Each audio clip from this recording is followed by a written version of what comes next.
Hi, I'm Veronica Perez from Cornucopia Foods, and I'm here to show you how to cook asparagus and tomato on the George Foreman Grill. The items you will need are olive oil, salt and pepper, asparagus, tomatoes, a pair of tongs, a brush, and of course your George Foreman Grill.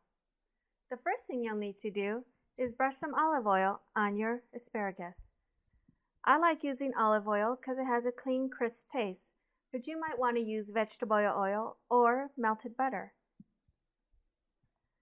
Then you'll need to season your asparagus with a little bit of salt and pepper.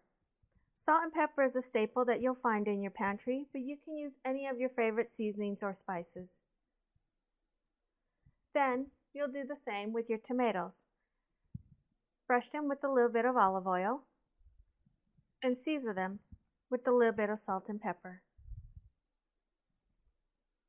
Then take your tongs and place the vegetables on your grill.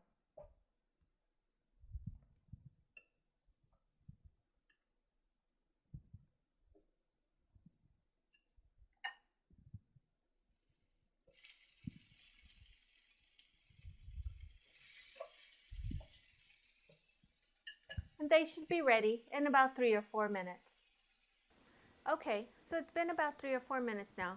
Let's go ahead and remove the vegetables from the George Foreman Grill. Take your pair of tongs, lift up your lid, and remove your vegetables onto your favorite platter or serving dish with some garnishes or parsley. I'm Veronica Perez, and that's how you cook asparagus and tomato on the George Foreman Grill.